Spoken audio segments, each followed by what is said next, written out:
Better today, yeah.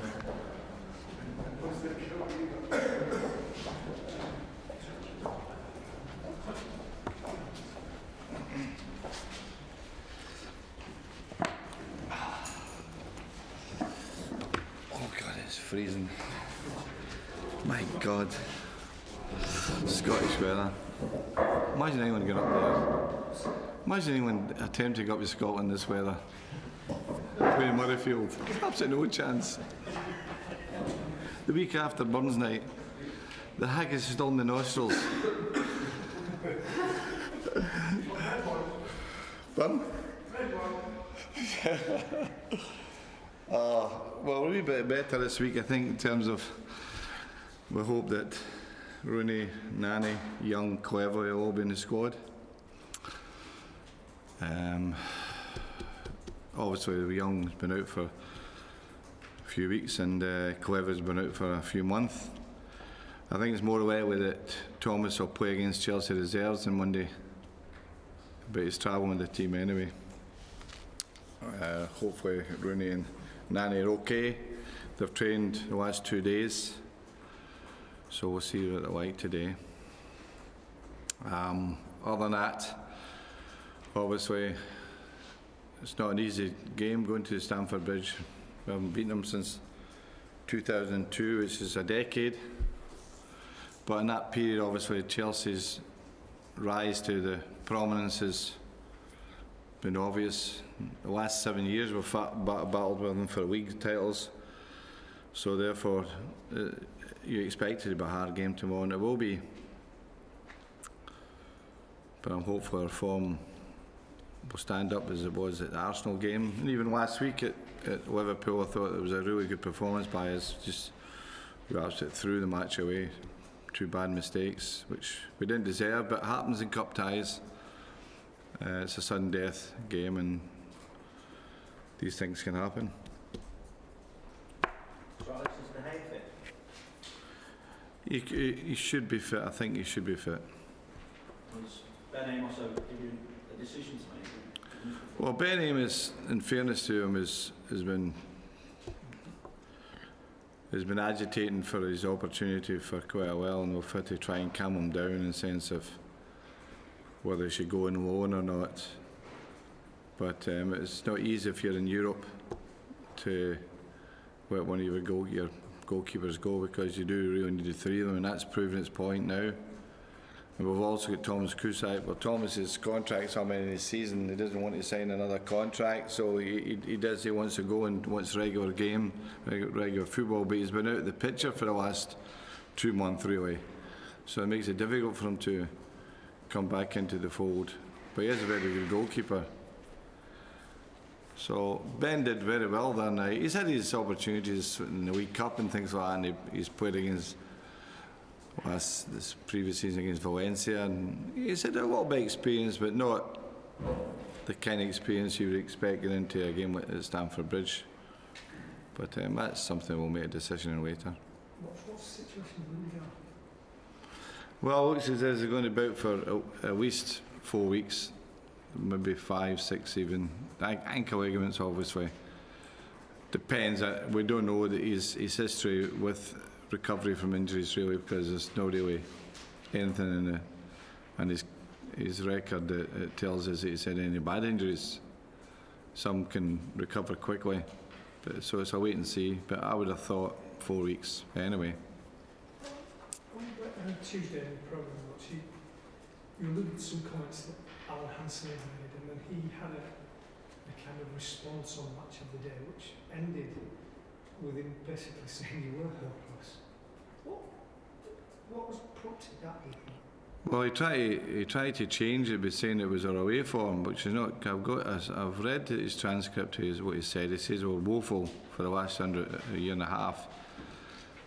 He didn't mention away games, so he's put himself and he's dug himself in the grave, really. But he's getting a response of his position, in the role he's got in football. And it's obvious to me that he said in the week before we play Liverpool, and I can understand he's a former Liverpool player. That's no problem for me, and Kenny's his pal. So He's maybe tried to jerk up a little bit there, but he should be more responsible, really. When you think about it, we've been in the European final, semi-final of the FA Cup last season, we won the league by 9 points. We couldn't have been that woeful. Jesus God. Maybe not a very good grammar. So what do you make of Chelsea? Is it the pace that yourselves and City are setting at the top of the table, or that they got problems and 12 points behind you? That's not something you'd have expected at the start. No, I mean, it's as I said, the last 7 years have been battles with Chelsea. In the previous decade it was Arsenal, but it's been terrific battles between the two of us, and there's been nip and tuck for 7 years. But it's a new manager with a new way of you see the change in the team. He's brought in 2 or 3 different players, and I noticed when we played him the home game, there's a change in the style from the previous Chelsea teams. But and when a new manager comes in, that's always a problem. And when a new manager comes in after somebody so successful as Ancelotti, that changes maybe take time. If he wants to play his way, you see, and everyone has a different philosophy, a different way of doing things, and I think that's what we're seeing with Chelsea at the moment. Do you expect a similar game to the one at Old Trafford? It was crazy, wasn't it? It was a bit crazy. It could have been 2018 or something. No, I don't think it'll be anything like that. I think it'll be much tighter. I'm sure of that.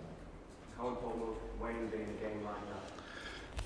Well, if he's fit, obviously that his form against Arsenal away and the away game, 2 previous away games against City and Arsenal were fantastic. But hopefully we're all in good form, because we need to be in this kind of game. Do you think everyone going to feel that a win will put them back in the title race? Well, there's so much time between now and the end of the season anyway, and it is a tough week we're in, and anything can happen, of course. And we lost to Newcastle a few weeks ago, and City lost to Everton the other night. It's March is really the crucial time, and if you make mistakes in March, it's far more serious. Put it that way. And if anyone does go on a run, Arsenal or Chelsea, that or Tottenham would be if they went on a run, they'd be a big threat to ourselves and City, no doubt about that. So you don't speak to Rio about some the need to, given John Terry might not play, but given everything that's been happening.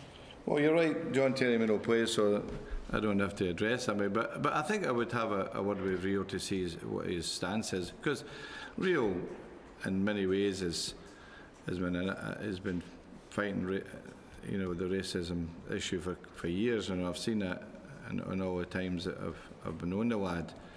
But it is a moment where maybe he has to rise above that. He's nothing to be ashamed of if he does decide to shake John Terry's hand. I have no issues with it at all, because that, as I say, that the real guilt doesn't necessarily lie with Rio at all. So maybe should just rise above it all. Same as in the next week we've got Patrice Evra with Liverpool, and Patrice has already shown the courage to fight it and by complain about it, and so therefore there's nothing to be ashamed of, and I don't think there's a problem shaking hands. So do you think the authorities are possibly making it a bigger issue because they haven't dealt with the including captaincy until perhaps now? Well, I think it's a legal thing that. I think the minute police were involved, it made it difficult for the FA. But maybe it's a difficult issue actually. How to sort that part out. Is there too much scrutiny on this handshake thing? We saw with QPR and Chelsea last weekend, and we've seen it in the past with Wayne Bridge and John Terry as well. Is by having this handshake before the game, is it creating these sorts of problems? Well, when it started with the Premier League and the Sky, the new way forward, I don't think there was anything wrong with it. Really, it's only a handshake. I know, and I think there's been many occasions where players have shaken hands with an opponent saying, "I'm going to." You'll only be shaking my hand at the end of the game. I mean, football is a competitive game. I don't think there's anything really wrong in the handshake, to be honest with you. It dresses up the game a little bit, and I don't think there's anything wrong with it.